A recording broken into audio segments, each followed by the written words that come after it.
ஒரு ரூபா கூட செலவு பண்ணாமல் சர்க்கரையை குறைக்கிறதுக்கு வழி இருக்கான்னு கேட்டால் இருக்குது. அதுதான் நம்மளோட எக்ஸசைஸ்.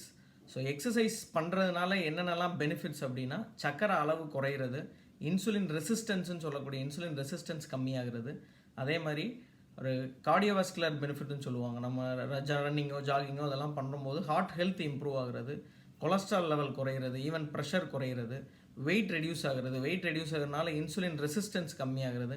ஸோ இது எல்லாமே பெனிஃபிட்ஸ். இதெல்லாம் பண்ணுறதுனால நம்மளுக்கு சர்க்கரையோட அளவு வந்து நல்லாவே குறையும்.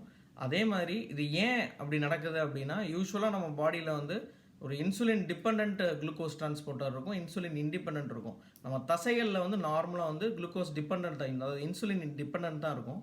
இப்போ நம்ம எக்ஸசைஸ் பண்ணும்போது என்ன ஆகும் அப்படின்னா, இன்சுலின் இண்டிபெண்ட்லேருந்து, அதாவது இன்சுலினே தேவையில்லாத டிரான்ஸ்போர்ட்டர் வழியாக தசைகளுக்கும் இந்த கொழுப்பு செல்ஸ்களுக்கும் இந்த சர்க்கரை எடுத்துக்கிறோம். அதனால் சர்க்கரை அளவு வந்து ரத்தத்தில் கம்மியாக இருக்கும். ரொம்ப அதிக சர்க்கரை இருந்தது அப்படின்னா பெட்டர் வந்து நீங்கள் வந்து எக்ஸசைஸ் பண்ணுறதை அவாய்ட் பண்ணிக்கலாம். ஏன் அப்படின்னா, எக்ஸசைஸ் பண்ணும்போது வந்து இந்த ரொம்ப சர்க்கரை இருந்துச்சுன்னா கீட்டோன் லெவல்னு சொல்லுவாங்க, அந்த அசிடிட்டி வந்து அதிகமாகிடும். அதனால சில காம்ப்ளிகேஷன்ஸ்லாம் வரும். அதனால் அவாய்ட் பண்ணிக்கோங்க. அதே மாதிரி எக்ஸசைஸ் பண்ணுறதுக்கு முன்னாடி ஒரு ஃபிட்னஸ் ட்ரெயினர்கிட்ட போயிட்டு உங்களோட ஏஜ், உங்களோட டிசீஸ், நீங்கள் என்னென்ன மெடிசன் எடுக்கிறீங்க, உங்களோட பாடி கண்டிஷன் இதெல்லாம் எக்ஸ்பிளைன் பண்ணிவிட்டு ஒரு பேட்டர்ன் மாதிரி நீங்கள் எக்ஸசைஸுக்குன்னு போட்டுட்டு அதுக்கப்புறம் நீங்கள் எக்ஸசைஸ் பண்ணுறது ரொம்ப நல்லது.